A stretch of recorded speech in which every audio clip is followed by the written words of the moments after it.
इस वक्त एक टूटा हुआ आशिक मेरे साथ मौजूद है जो कि पंजाब असम्बली के बाहर खड़ा है। इसे हमने यहाँ पे देखा है, कभी इस तरफ जा रहा है, कभी वापस आ रहा है, कभी यहाँ पे बैठ रहा है।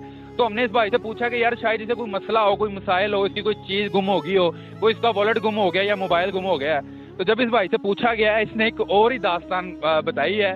इस भाई का तल्लुक जो है वो मिंचनाबाद से है और ये अपनी गर्लफ्रेंड की याद में यहाँ पे बैठे हुए हैं। इनका ये कहना है कि फर्स्ट टाइम जो है कि इसकी और इसकी होने वाली गर्लफ्रेंड जो कि ना हो सकी, वो फर्स्ट टाइम जो है कि यहाँ पे मिले थे और इस भाई ने उसे गानी शानी भी दी है, तोहफा, और बड़े बड़े शादियों के वादे किए थे। और आज उसकी सालगिरह है। ये अब वो तो इसे बुलाती नहीं है, लेकिन ये स्पेशल मिंचनाबाद से सिर्फ उसकी याद में यहाँ पे आए हैं और इस ये छोटा सा पार्क है, इस जगह को सेलिब्रेट कर रहे हैं। तो इनसे बात करते हैं। अस्सलाम वालेकुम। वालेकुम सलाम।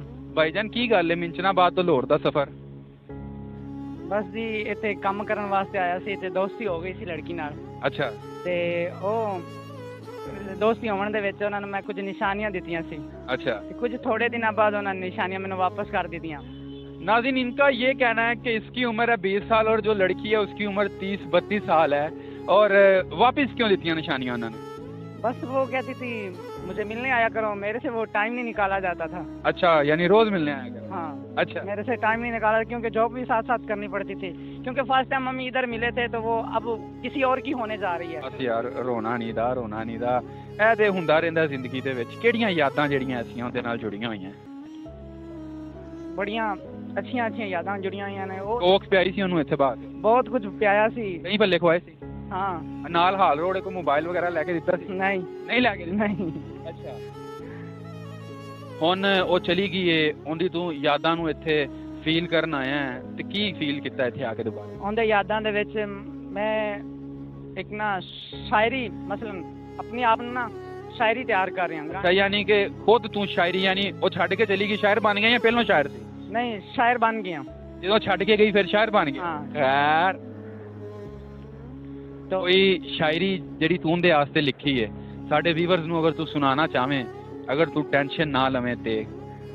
जो मैंने सबसे पहला सॉन्ग तैयार किया था वो एक लाहौर के बारे में है, और जो दूसरा उसी के उसके हवाले से सॉन्ग तैयार किया वो ये वाला सॉन्ग है कि लोको मेरी जान मेरी निशानी मैनू मोड़ गई, लोको मेरी जान मेरी निशानी मैनू मोड़ गई, करदा सा प्यार ओनू करदा सा प्यार ओनू दिल मेरा तोड़ गई, लोको मेरी जान मेरी निशानी मैनू मोड़ गई।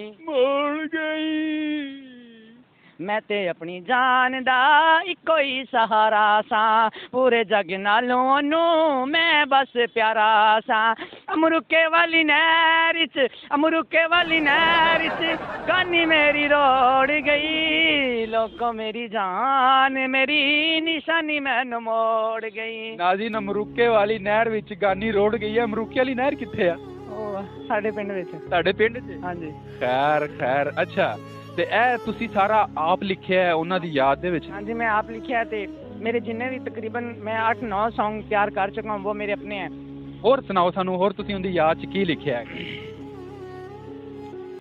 दिल बों करेंदा ए शादी करावा, दिल बों करेंदा ए शादी करावा, शादी करा के मैं फस न जावा, दिल बों करेंदा ए शादी जे करिए होंदे नी खर्चे ओए, शादी जे करिए होंदे नी खर्चे ओए, शादी ना जे करिए होंदे नी परिचे ओए, ओंदे नाल जाके मैं मर न जावा ओए, दिल बों करेंदा ए शादी करावा, शादी करा के मैं फस न जावा। अच्छा, ਹੁਣ ਉਹਦੀ ਸ਼ਾਦੀ ਕਿਸੇ ਹੋਰ ਨਾਲ ਹੋਣ ਜਾ ਰਹੀ ਹੈ? हाँ जी। ਤੇ ਤੂੰ ਕਿਉਂ ਨਹੀਂ ਕੀਤੀ? बस मैंने तो कभी करानी ही नहीं। ਹੁਣ नहीं करा? शादी करानी ही नहीं। लड़कियों को मैं सिर्फ एक ही पैगाम देना चाहता हूँ, ना किया करो ऐसे, ना किया करो ऐसे। ये देख लो, एक टूटा हुआ आशिक यहाँ पे बैठा हुआ लाहौर में। अच्छा, लाहौर की राइश है आपकी या नहीं? नहीं, मैं सिर्फ इधर उसे याद करने के लिए, अपनी याददाश्त ताज़ा करने के लिए इधर आया। हाय हाय हाय। नाजरीन, कहाँ मिंचनाबाद है और कहाँ लाहौर है।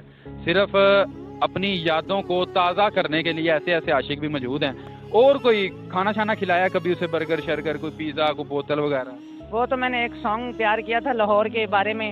अच्छा, लाहौर के बारे में? हाँ, तो वो सॉन्ग के अंदर सब कुछ बताऊंगा कि उसे मैंने क्या क्या खिलाया, क्या क्या पिलाया, वो सब मैं उसके अंदर बताता। अच्छा नाज़रीन, इस भाई की एक चीज़ मुझे बड़ी इंटरेस्टिंग लगी है, वो ये है कि ये बोलते कम है, इन्होंने जो काम किया है ना वो शायरी या गाने के जरिए बताते हैं हमें। ये एक बहुत बड़ा टैलेंट होता है। हाँ जी, बताएं जी। लोग कहते आ लाहौर बड़ा सोहना है, लोग कहते आ लाहौर बड़ा सोहना है, जेड़ा भी तकदा इयो बस कहंदा है, चल साडे लाहौर तैनू सैर करावांगा, चल साडे लाहौर तैनू सैर करावांगा, बर्गर दे नाल तैनू पिज़्ज़ा भी खवावांगा, चल साडे लाहौर तैनू सैर करावांगा, सैर करावांगा।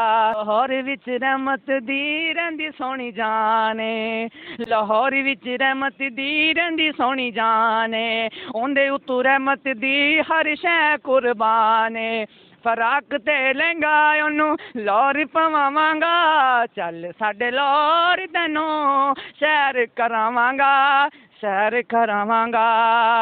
सब तू अच्छी मठियाई मदनी स्वीट दी, जेड़ा भी खांदा एक बारी करदा तारीफ जी, मठियाई दे मैं नाल तैनू बोतल पिलावांगा, चल साडे लाहौर तैनू सैर करावांगा, सैर करावांगा। नाज़रीन, इस भाई ने ये जो सारी अपनी दास्तान बताई है उसमें सिर्फ यही चीज़ नज़र आ रही है, इसने उसको मीनार पाकिस्तान भी घुमाया है, बादशाही मस्जिद भी घुमाई है, और लाहौर में उसको फ़राक भी पहनाई है, ठीक है, और पता नहीं मदनी स्वीट कौन सी बता रहा है, उसकी मिठाई भी खिलाई है और साथ में बोतल भी पिलाई है। तो अब कितनी देर हो गई आपको यहाँ पे खड़े हुए? सुबह का आया हूँ, आज उसका वो बर्थडे है ना, तो शाम तक इधर बैठा रहूँगा, बस शाम के बाद घर चला। हाय हाय हाय हाय, या नाज़रीन ये था टूटा हुआ आशिक हमारे साथ। और अगर वो लड़की हमें देख रही है, ऐसा नहीं करना चाहिए। फेसबुक इस्तेमाल करती है? हाँ जी। यूट्यूब? हाँ जी। हाँ, शायद कभी कभार उस तक वीडियो पहुंच जाए और उससे इस चीज़ का एहसास हो कि टूटा हुआ आशिक आज भी जो है कि यहाँ पे मौजूद है और अभी उसकी शादी होने जा रही है। चलें जी, अल्लाह ताला इसे सब्र दे। Thanks a lot for watching. में अगर आपके पास कोई कंटेंट है तो स्क्रीन पे हमारा नंबर चल रहा है, आप हमसे कांटेक्ट कर सकते हैं। इंशाल्लाह पब्लिक पॉइंट न्यूज़ बनेगा आपकी आवाज़। अल्लाह हाफिज़।